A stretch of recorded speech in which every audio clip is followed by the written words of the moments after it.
There we go. I mean, to me, learning about this, anything, that's the fun part, but digging in and sitting down and going through the action steps, applying it, evaluating it, and continuing it, of course, is the process that can be harder. So I want to make sure that we focus in on that we talk about that, because if we don't take all of this and really, there's a lot of action steps here, and I've not done all of them, I mean, at all. But that's the point. The point is to evaluate it, grow. So that part of sitting down, we talked about the awareness. That's the important part, is there's no way that we can continue to, you can't do all this every single week. We can't, all of a sudden apply all these laws to our life overnight and all of a sudden be transformed. But what we can do is continually apply what we is appropriate at this moment, apply what we can, evaluate what worked and what didn't, tweak it, and move forward. And so that's what we want to focus on, is that part of it. So just do your best to try to go back through the paperwork and really focus on the action steps. Ask any questions like, hey, what was this action step? How have you done this? Did it work for you? But that's what we want this to be. And I did send y'all an invite. I think I sent yours on Facebook. And then Fabs and Lisa, I sent as an email to that Facebook group. And I've done a couple little posts on there for some different little action steps and what I've been working on. But honestly, the purpose of it is to interact and to talk about this and for this to continue. So, and to grow it and develop it into something that will help people grow. I plan on, as this develops and this grows, to offer a little small meet together. Let's re-talk about this. How's this year gone? Type of things on there. So anyway, if you, I don't know if you saw that invite. I did it last week. So maybe look in your Facebook if you've not seen it. So, all right, we're going to move forward into law number 11, which is the law of trade-offs. And we'll pause at the end of this to see, talk about any questions, any action steps, anything that has happened.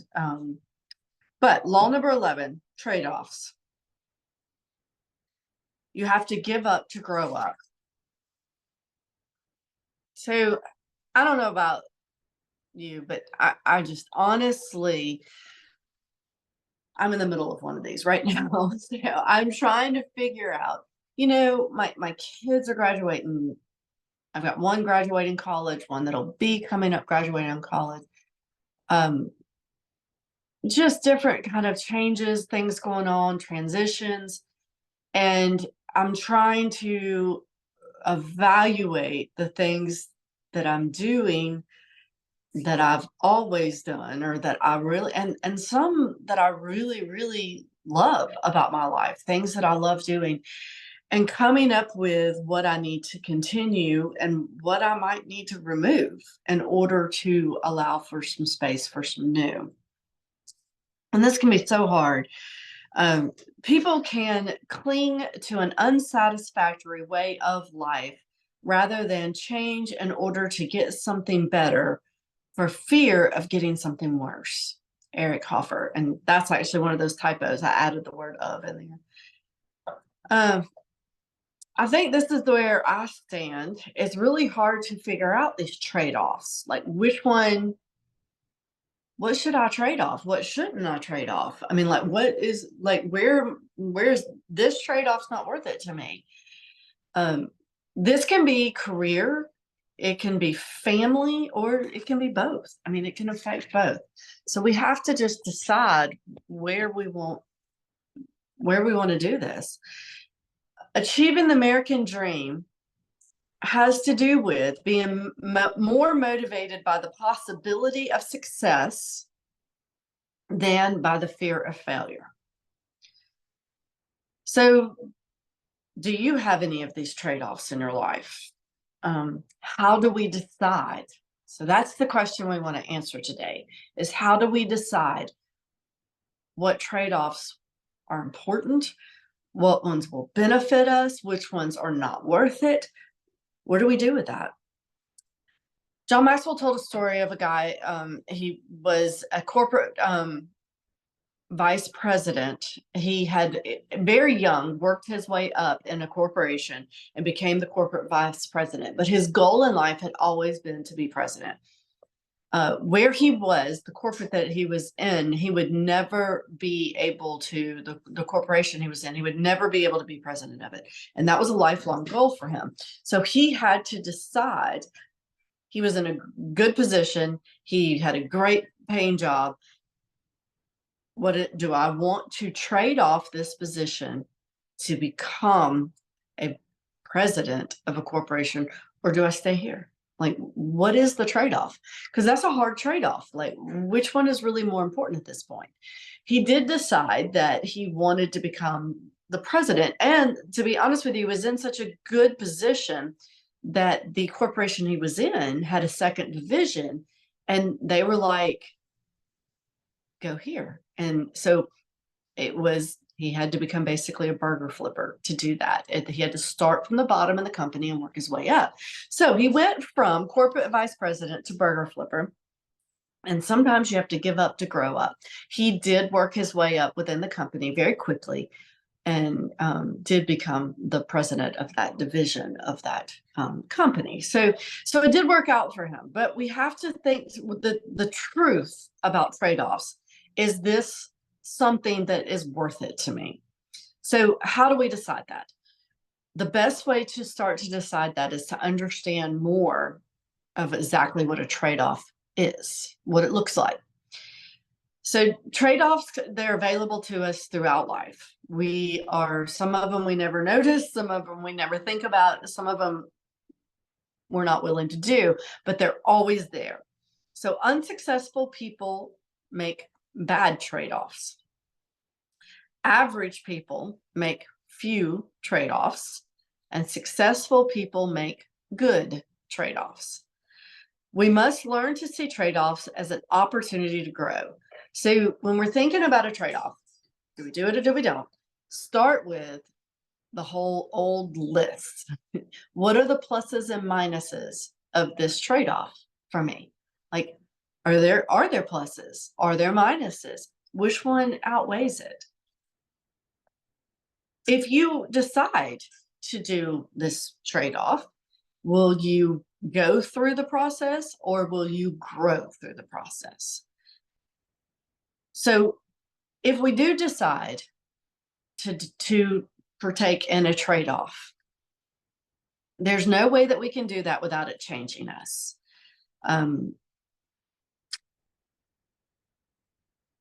It can be a difficult process. We might have to make some serious personal changes. A good trade-off will be the difference between where we are and where we want to be.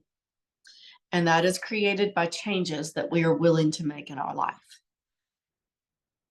But if it's not going to take you from where you are to where you want to be, you really need to evaluate, is this a good trade-off?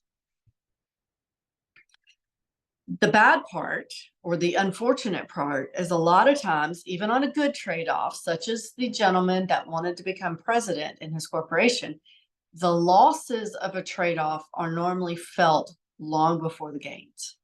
So you have to know for sure that this is a trade-off that you want to do, because there's a chance that it's going to be a great loss at first.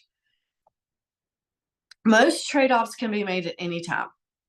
So there will be some trade-offs that come in our life that we miss, that we didn't see, but the majority of trade-offs we actually can do at any time. The poem by Karl Barth is, though no one can go back and make a brand new start, my friend, anyone can start from now and make a brand new ending. So a lot of times in our younger lives, we do not have this we have not read enough John Maxwell books. We have not gone through enough learning process for us to, well, we just make mistakes. We don't, it's not even necessarily bad mistakes. We just don't necessarily grasp and grab onto growth opportunities. And we can tend to kind of float through life. And as we get older, we tend to, well, it's too late now. So I want to encourage you with this point that anyone can start from now. Learning about some of the most successful people, we can finally, like, I'm sometimes astonished to learn that the age of what they were when they actually started to make the decisions in life that took them to great heights. Most of them were quite not that young anymore. There are a few trade-offs in life, though, that only come around once, and if we miss them, we can't worry about it, because that trade-off, it only came once. Do remember that the higher you climb, the tougher the trade-offs will be. There's absolutely no doubt that as we climb higher, at first, early in life, early in our careers, a trade-off may not be such a big deal because we really don't have that much to lose. But the longer in our career, the longer that we grow in our personal life, we will find that suddenly those trade-offs they can be really big. There can be great loss in them. Each success only buys an admission ticket to a more difficult problem. Henry Kissinger. As we figure out the trade-offs that we want to do or we don't want to do, the ones that are worth it or not worth it, do remember that the trade-off, when you decide to take a trade-off, it will never leave you the same. You will grow. If you truly give up something and change things in your life, you will never be the same. Some trade-offs are just not worth the price. So the goal, of course, is to evaluate through your list building, through looking at, will I go through this trade-off, or will I grow through this trade-off? Hopefully you can identify which trade-offs are just not worth the price before you go into them. Unfortunately, there's going to be times when you look back and you're like, that was just not worth it. But hopefully this helps you with a process to not have a trade-off that is just never worth the price. A few of the things you can look at: trade-offs worth making. I am willing to give up financial security today for potential tomorrow. I am willing to give up immediate gratification for personal growth. I am willing to give up the fast life for the good life. I am willing to give up security for significance. I am willing to give up addition for multiplication. So I think back to the one, giving up the fast life, the good life. I always laughed, and Chris and me in our 20s, or well, really our 30s, when our kids were young and our neighbors and were around us and all, and we would see people that we knew, and it was funny because it seemed like the identity that people took at that point were things like, how are you doing today? Oh, I'm busy. I'm just busy. And it was almost like a badge of honor. Like, we're just a really busy family. We've got a lot to do. And it was funny because we watched VeggieTales a lot when my kids were younger.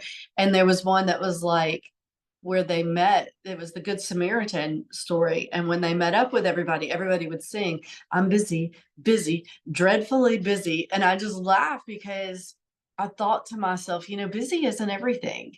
But so many people identify success or failure in their life on how busy they are.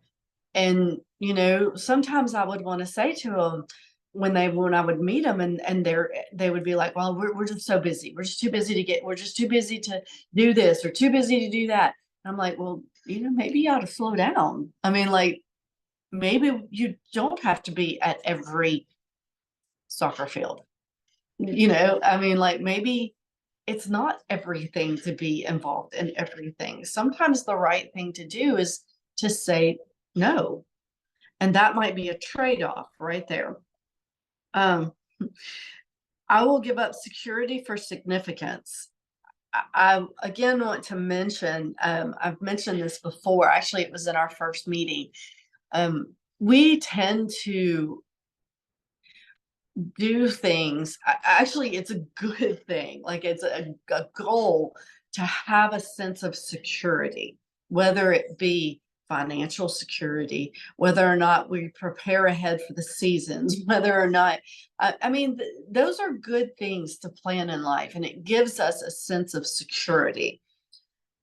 But I do want to warn that there are, sometimes our sense of security is not real, because the truth is, as we set ourselves up to be secure, if everything, if the financial system crashed, the dollar's worth nothing.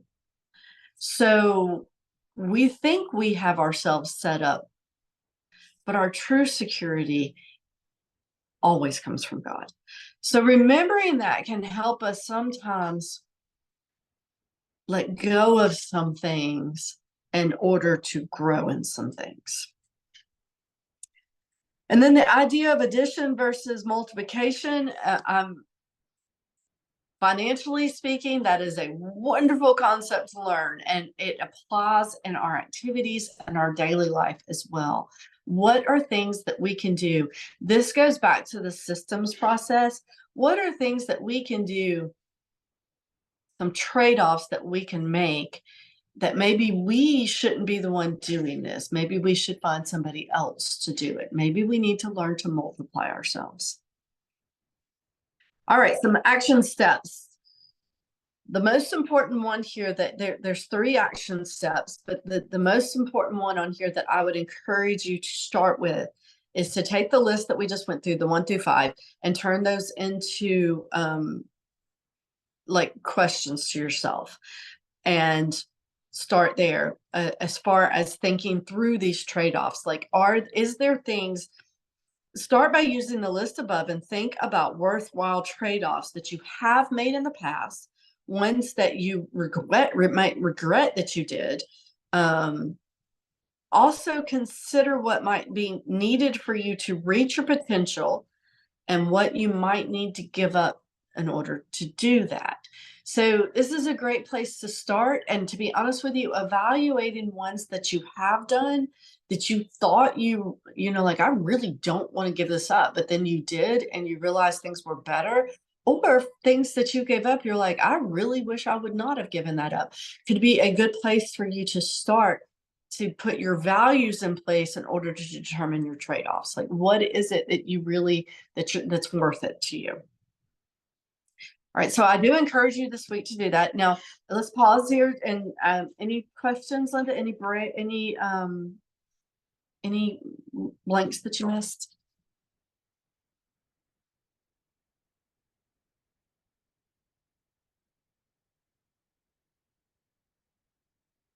Are you still with me, Linda? I am. I'm on my computer instead of my phone, so I keep trying to touch screen this computer that's not touch screen. But anyway, yeah, this is all really good, but I'm just going to level with you here, girlfriend. I'm not preparing for this. I run upstairs and I print this out right before, and and that's how my life is going. I'm drugged behind a truck on everything, right? Like, down to my master bedroom closet. I mean, it's like I'm chunking things in there and nothing's organized, and because I'm got to run here and do that and get dressed, and I'm going to come back to it. So I say, and it's like this too. This is all such good information, but honestly, I'm going to have to go down to the beach and take some of these John Maxwell books and these printouts and read them, and like kind of ponder them there, because it's like every day I'm busy. And I don't know how Fab's doing it, because she started a new job and she's 8 to 5 in the office now. And wow. So but it's like, I guess I'm gonna have to find some trade-offs. That's, I mean, that's it, it's true. That's really, I don't know, because I do understand. I think we all feel this way. I mean, I don't think you're alone in this. I mean, look, I like evaluate, like in the morning, I think to myself, I have to get this, and this done. So I'll have to put this, and this that needs to be done off until a little bit later, because which one's most important right now? And so I get it. I mean, we live that way. It would be great for us not to, but at the same time, you don't want to just be not pushing. I mean, pushing's good. I think it comes down to, like, even if you have time, or that's not the right way to put that, because no, you'll never have time. If you make time to literally put a journal next to your bed and just evaluate, I mean, 3 minutes before it, like, how did I invest my day today and what I wanted to invest my day in? And if you didn't, then think to yourself, how can I quit investing that time into that? Like, what can I not do anymore? And like you said, it's hard. There's your trade-offs. And that's so difficult to come up with. I mean, because there's some things that, Chris tells me all the time, you're taking on too much. Well, you know what? You're right. But some of this I need to do and invest my time in order to get to trade off some things. Like, you got to start somewhere. So I get what you're saying. I feel the same, but don't necessarily feel like you have to read all of his books. I mean, like, he's got so many great books, but if you just focus on some of these action steps right now and focus on this particular one at the moment. I did make a list of books that actually none of them are his on the very last page today of what we're going through, and not a single one of them are his.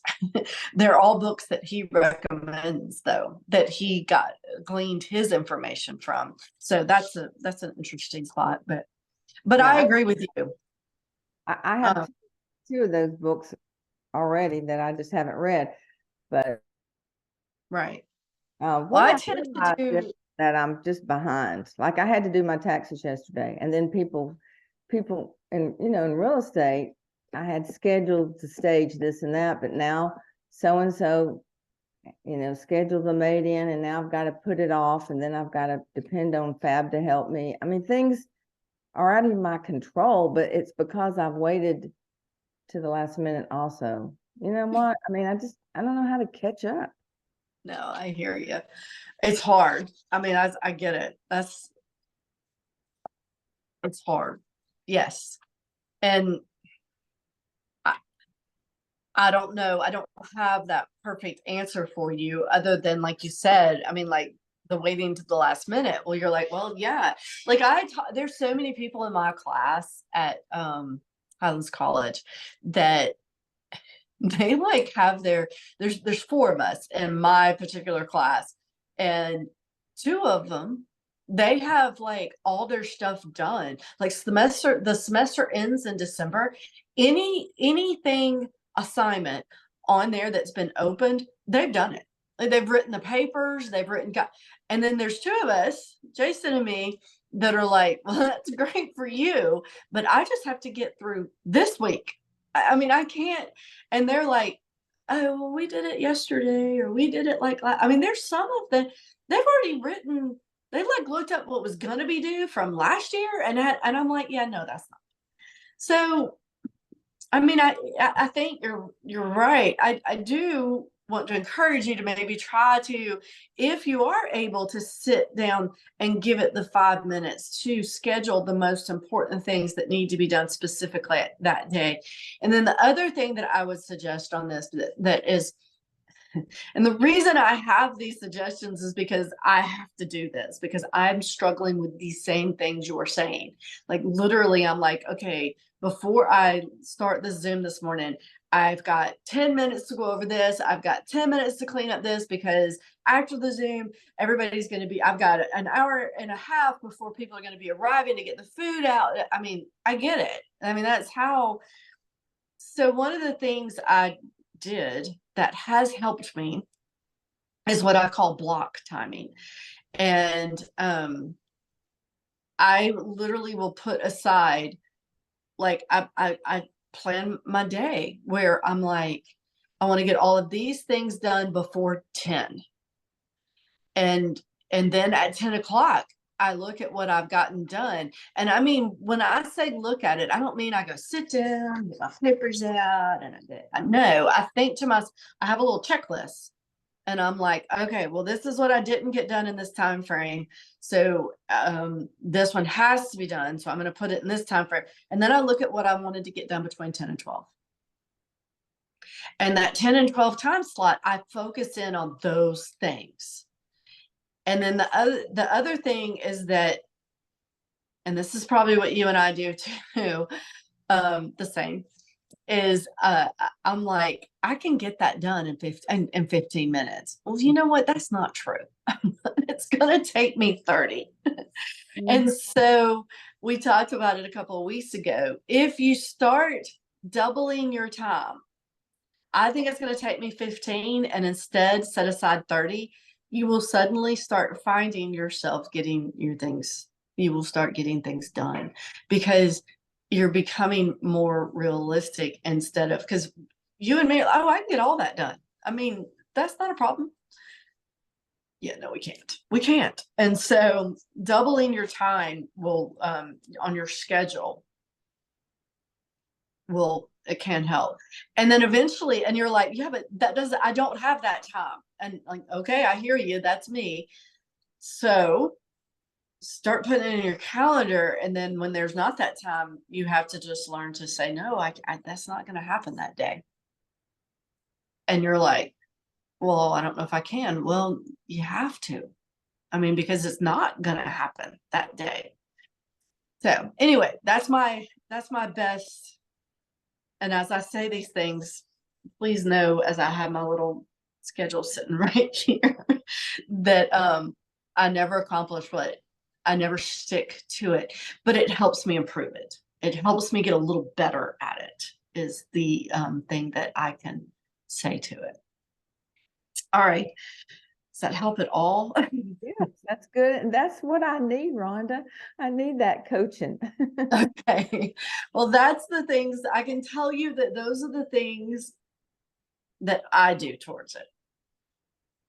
That does help me.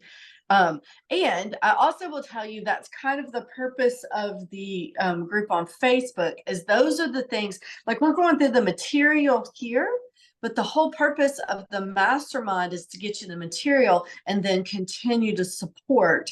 And there will be opportunities on the Facebook where I'm going to be like, hey, do you want to join this? And we will talk about things like that. That's the purpose of that, is to develop something for us to come back to and be able to grow together in those areas. So that is the purpose of it. Get on Facebook. How do I find that Facebook group? Well, it's called Daily Living on Purpose Action Steps. And I sent you an invite. So it should be in like your notifications, like if someone were to send you a message. I don't think that I can send you a second invite once I've sent you one. I might can cancel it and redo it, but it should be like, if some people send you, like if you look at your messenger, it should be in there. And if not, you literally can just type in Daily Living on Purpose Action Steps. And I can actually go to my page and send you a picture of it, and that might help you be able to find it. And if you don't find it through any of those, just let me know and I'll make sure I get you in there somehow. I sent an email. I see it. It says, okay. Do I hit on following? Is that all I do? You just follow it. Yep. Just follow it and things will come up to you and through there. Okay. All right. Yep. And it's going to grow as far as, like I said, I'm starting to put a few posts out on it here and there, but I'm going to do more of like almost like a membership kind of thing to it. So it's one of those things that it's a growth in process for me. I'm learning how to do those things. Facebook has a lot of options out there they didn't used to have, and you can do meetings through it. You can do all kinds of stuff, but I can't, like we talked about, I don't have time to sit down and learn all of it all at once, but I am learning it and adding to it as I go. So that's one of those things that I'm doing to learn. Okay. All right, law number 12, curiosity. This is something in our world that gets our school system kills. They kill curiosity on people. They take it out of our kids.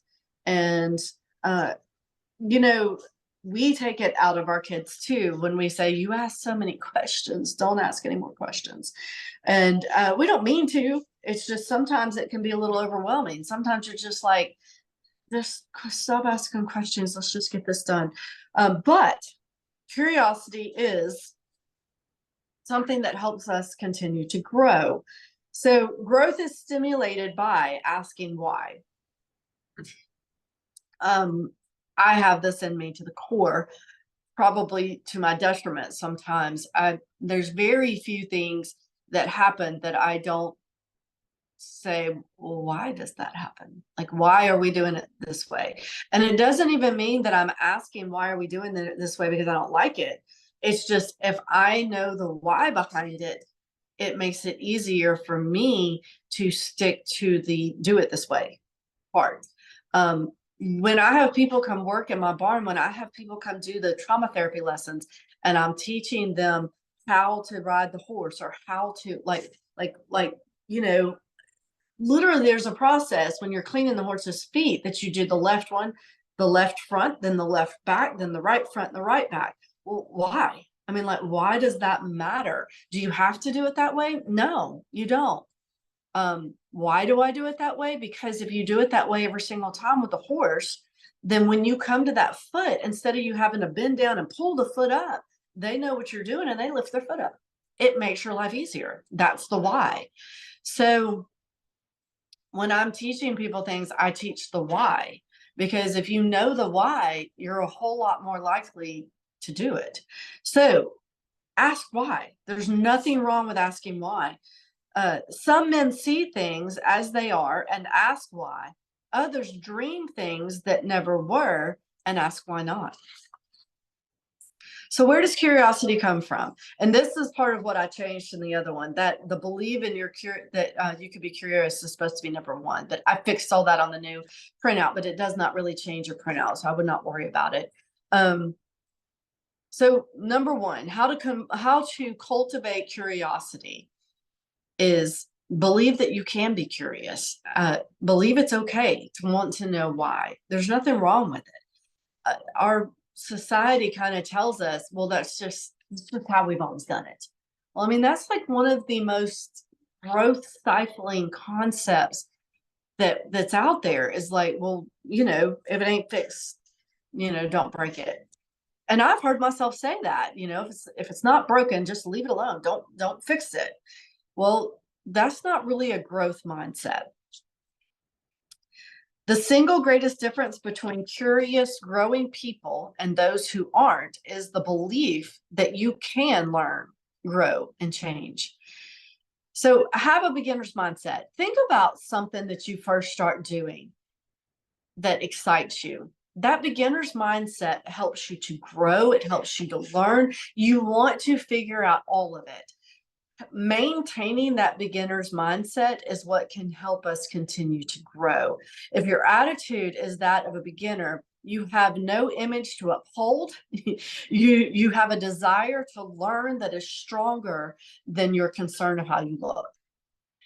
So that helps us continue to grow. Make why your favorite word. We also have to be careful when we ask people why, that it doesn't make them feel that we're questioning their why or questioning their process. Like when we want to ask, when we ask why, when we want to know why, it should be out of curiosity, out of a love for it, out of a wanting to understand, not out of a, I don't understand why you do this. It should be a positive. You must seek out other I'm sorry, that just jumped. Oh, anytime a person is answering more than asking, you can be sure that they have slowed down their personal growth. When we ask why, we want to explore, we want to evaluate what you discover, and then we want to repeat. So in other words, ask why again. I touched on this next one a little bit the other day, where it's the difference in our attitude. This is learning something new every day. So number 5, learn something new every day. When we wake up with a "I hope I can make it through today" attitude, instead of a "I can't wait to attack today" attitude, it can stifle our growth. So we want to wake up and approach our day with, what can I learn today? Like, where can I improve today? I can't wait for the opportunities of today, instead of a "gosh, I just hope I can make it till the end of the day." Keep your eyes and ears open as you go through the day. And third, and this one's the one that I think that I'm missing in my life, and this one could be something I think we keep talking about as far as in your life too, is the reflection section of it.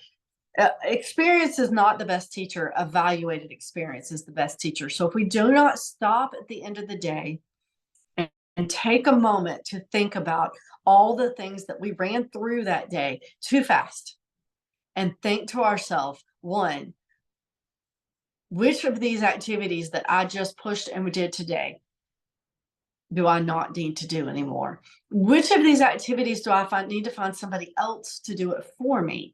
Which of these activities did not help me? And which of these activities do I need to invest more time into? That sometimes can help us figure out our trade-offs, figure out where we need to consolidate our time, and figure out where it would be worthwhile to just get somebody else to do. And that way we can increase our time and our activities. Spend time with other curious people. If you are around people who are constantly saying, "This is just the way we do this," I mean, change is not always great. If those type of comments, then you might want to try to get yourself around more curious people, people who are wanting to come up with better ways. You know, years ago, we never would have dreamed that this is where we would be. And what I mean by that is, think about if you were to eliminate the iPhone, the changes in life that have happened because of the iPhone. And think about if people had just been like, "Well, this is just how we've always done this," and they didn't partake in the different things that we can do of the iPhone, then think about where we would be now. Make failure your friend. So number 6 is partake in the fruit of failure. Making failure your friend can be one of the hardest things. And again, that's what we talked about early on when we talked about, instead of viewing failure as, "Well, I'm never going to do that again. I've failed at that." Instead, thinking, I mean, literally flipping your mind on failure. And we still use the term failure, but the problem is that failure has got to turn into a term in our mind that is not an end point, but a beginning point. So that didn't work.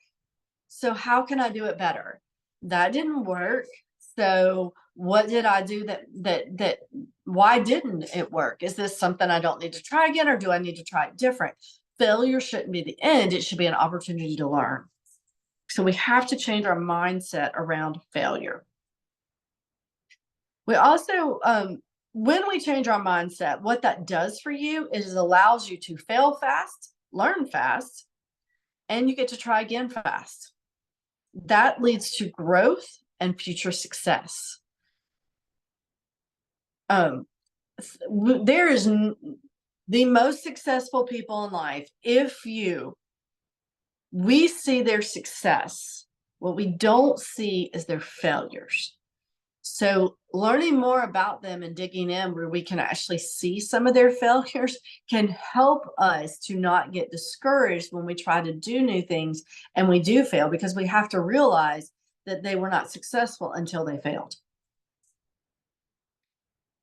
Stop looking for the right answer. So if it ain't broke, how can we make it better? If it ain't broke, when is it likely to break in the future? And if it ain't broke, how long will it serve in such a world as it changes? So we can't get stuck on something.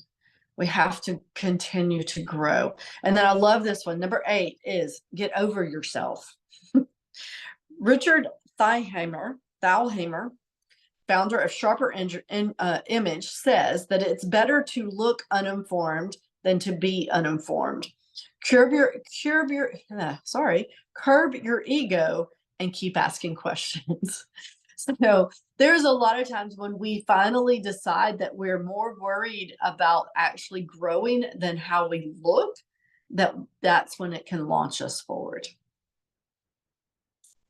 And then get out of the box. I love this one because we not only tend to live our life within a box, we tend to create these little comfort zones for us. We also tend to keep our God in a box. We tend to think that he can do for us on the same box and parameters of what we understand, instead of realizing that he doesn't even have a box. So we need to quit living.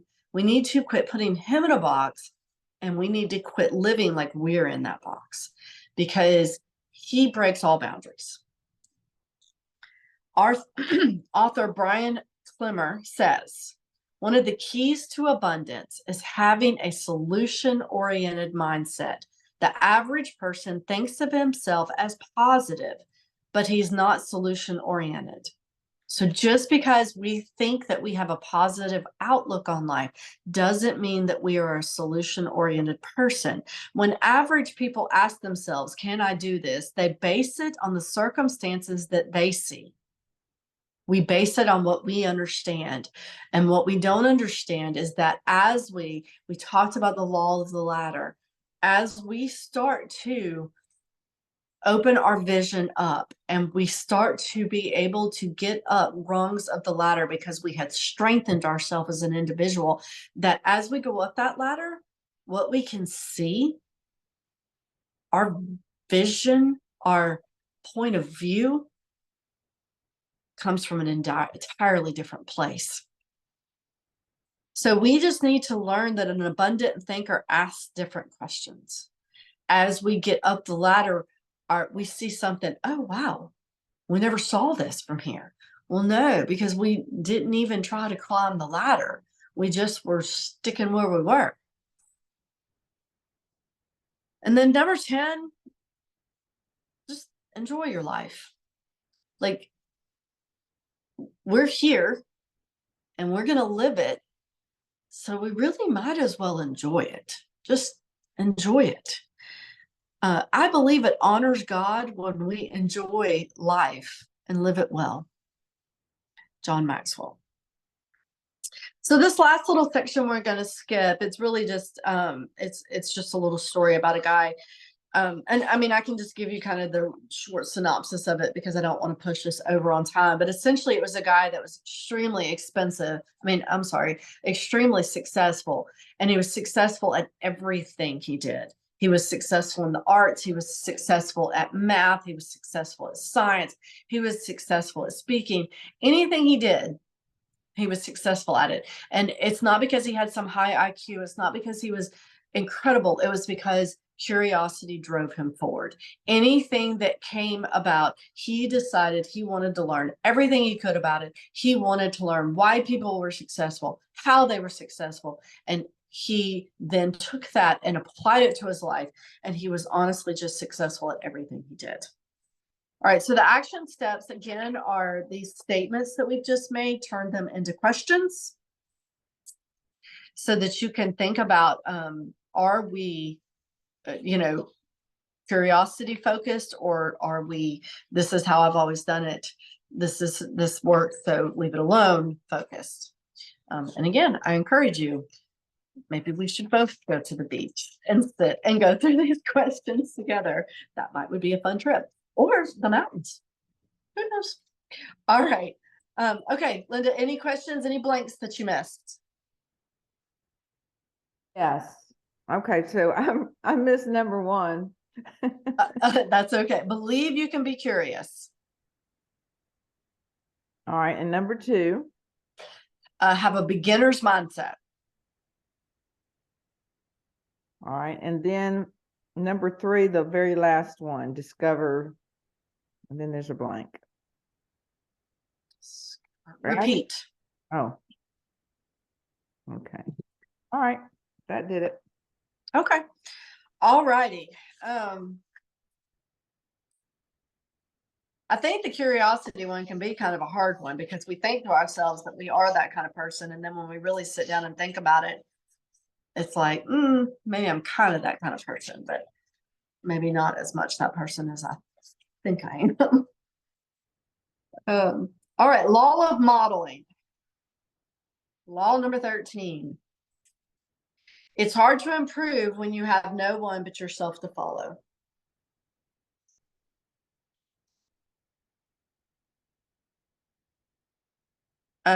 The most important personal growth phrase that you will ever hear from a good leader is follow me. So most people in life who decide to grow personally find their first mentor in pages of books, which is really what we're doing here. And that's your first blank. So find their first mentor in the pages of books, which, here we are, we're literally going through a book of someone who is successful in this area and learning from them. So there's our first mentor right here. And that is the best first place to start. And in all honesty, we should never stop it. I mean, learning out of books is one of the easiest, best resources for quick learning. However, at some point, we must find a personal mentor. That can be very hard to do, but it's needed. As we look for mentors, both out of books and personal mentors, we must be very selective when it comes to choosing our mentors and our models. Because the truth is, when we choose a mentor or a model, when we choose people to be around, well, it's the old saying, you will become who you are around. So John Maxwell kind of warned, as he started looking for a personal mentor, that there were lots of times that there were people in his life that he thought, this is someone I want to get to know. This is someone I want to be around. But he learned as he got closer to them and as he got to know them, that they were not who he thought they were. They were not a good person. They were not worthy to be a mentor for him. Who they were professionally and personally didn't match up. And he quickly realized and decided that those were things that he was going to have to separate himself from. One of the things that he was taught is that someone told him was that you cannot separate who you are professionally and who you are privately. A lot of famous people try to do this, and that's not actually a possibility to do. Who we are privately will come out in us eventually publicly as well. It's kind of like, I love the old thought process of, a lot of people say that if you all of a sudden end up with a lot of money, that it changes you. And I don't agree with that. I think that if you are someone who ends up with a lot of money, it brings out of you what you already were. If you were a person that lived with an abundant mindset beforehand and a giving mindset, you just become more giving. If you were a person who were stingy to begin with and not a kind person and wanting to a humble spirit, then more money just brings that out more. So same thing with power. If you get into a powerful position, and you are a person that is not someone who truly wants to invest in others and who truly wants to see others around you grow, then as you go into that more powerful position, you tend to not do things as you should. You tend to be more authoritative. You tend to not be a very good leader. Whereas if you come from a humble background, if you come from a humble soul and you get into a powerful position, then you tend to, your values come out even more. So, criteria for picking a worthy mentor. A good mentor, and remember, this applies to both books and personal. So, something for us to think about. A good mentor is a worthy example. So, many people want to separate the personal behavior from their professional, but that's not actually possible. Second thing, a good mentor is available. So this would be more on the personal side. When you're looking for a good mentor, don't shoot too high. And what I mean by that is look for someone that's only 2 or 3 steps ahead of you. Why? Because people who are further ahead, one, really need to be investing in people who are about to go into their steps. And then second, the chances of you being able to get their time and for them to be available to you is less. So you really and truly just want to find people who are 1 or 2 steps ahead of you. Now, the goal is that those people grow as you do, which means they'll always be 1 or 2 steps ahead of you. And that's the perfect mentoring position. Not always true. You may actually pass your mentor, but that would be the goal. A good mentor has proven experience. To know the road ahead, ask those who are coming back. So you do want to find mentors that have had success in the area that you're wanting to be mentored in. A good mentor possesses wisdom. So this was one of the things that someone said to John Maxwell. It was Fred Smith, and it says, never confuse the giftedness of a person with the person. And I'm on number 4. Never confuse the giftedness of a person with the person. Their gifts allow them to do amazing things, but the person may be flawed, which will eventually cause harm. So just because a person is gifted at something doesn't mean that they are a person of value. And we have to learn to separate the two. So number 5, a good mentor provides friendship and support. So they're willing to invest time into you. They're willing to stop and give of themselves, which this we're kind of, as you can see, as we go through these steps, we're starting to get into we need to be thinking as we're mentored, how can we be a mentor towards others? And that is the best role in life, is to be in a position where we are both being mentored and we are mentoring. This is growth. This also helps us fulfill our purpose. It helps us to stay happy. This is the goal. Great things happen whenever we stop seeing ourselves as God's gift to others and begin seeing others as God's gift to us. Number 6, a good mentor is a coach who makes a difference in people's lives. Self-evaluation is helpful, but evaluation from someone else is essential. And that's Andy Stanley. So the list of books that I have on the back, he is one of my favorite, I've always heard his name. I've done his devotions. But some of his books that I'm reading right now, I definitely would dig into his. As a Man Thinketh is a very short one that I would also recommend to you, that is life-changing. All right, so coach, the acronym is care for the people they coach. They observe their attitudes, behavior, and performance. They align, that might be a typo I need to fix. They align themselves with their strengths for peak performance. They communicate and give feedback about their performance. And they help them to improve their lives and performance. So care, observe, align, communicate, and help. So action steps. Currently, I am trying to find my next step mentor. I have several people in my life that I definitely can learn from being around them.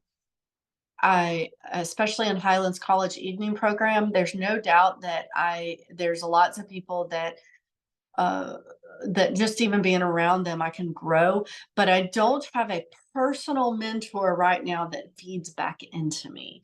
I have several that, I mean, this is kind of sad. I have several that say they will, but then they never do. So I'm still trying to find that person who is willing to take the time to feed back into me as well. So lots of books that I am as far as mentors, and then several that I guess are personal mentors in the modeling aspect, but I am still trying to find that individual who will actually take the time to feed back into me. All right.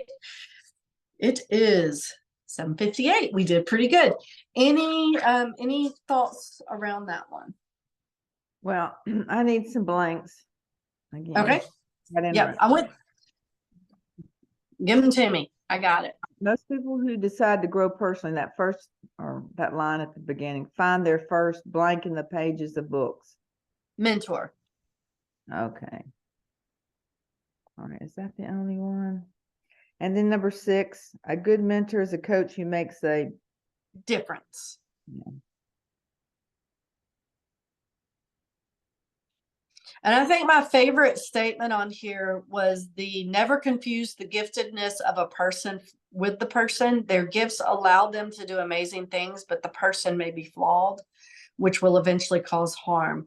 Not only do I read that and remind myself as I'm looking for someone to be my mentor, that that is a possibility, so that not to get discouraged that we might meet people like that, but it also comes as a warning to me personally to make sure that as I do feed into others, as I do speak more, communicate more, that I make sure that it always comes from a place of value that starts here, because it's easy to get into some of this stuff and to just kind of like spout it off. But I truly want anything I say, anything I share to come from a true desire to see growth in those that I'm mentoring, that I'm coaching, that I'm around.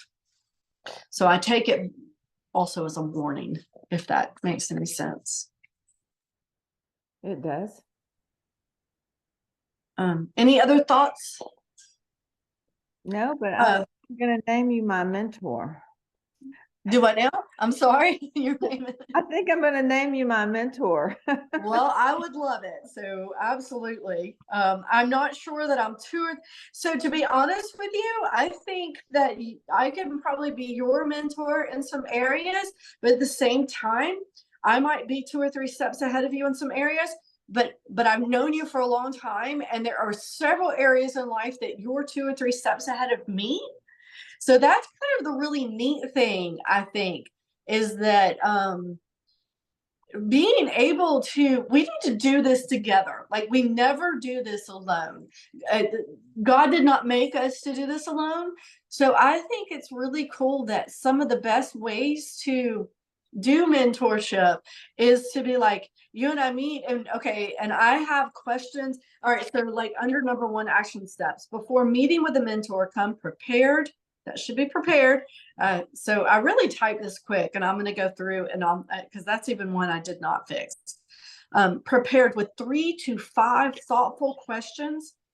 All right, so that whole little paragraph right there about how we should come into a meeting with a mentor, that was eye-opening for me and for my husband, Chris, because he had someone he was wanting to meet with as a mentor, and he spoke with him, and that relationship never developed.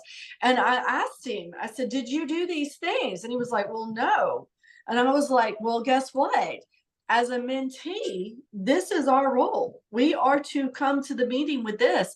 As a mentor, it is not your responsibility to come to the meeting necessarily with what to tell your person. It is actually their responsibility to come to the meeting because you know what you're wanting to be mentored in, with some questions, discuss it, talk about it, come to the next meeting, and we are to actually tell them how we applied what we talked about and what success we had from it, and then have more ones. And that is a whole different approach that I had not ever really thought about. But my point to this is that if you and me came into a meeting, I bet I have some lists too. You know what? If that makes any sense. Crazy, but it's just how ADD I am. I don't have, what is law number 11? Law of, Oh, backing up to that. Hi, happy wife. My daughter's walking through. Law number 11 was trade-offs. okay. I heard it, but I didn't write it down. Okay. Okay, I'm good. So, all right.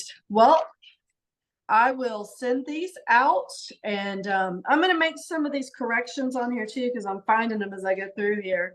The more I read it carefully, the more I find them, and I'll and send them out so that y'all have the accurate ones. None of it, I think, really fully big time changes anything, but it just helps in me just going through and correcting a few things. Bye. All right, girl. Have a great day. You have a great day. It was good meeting with you. You too. All right. Talk to you later.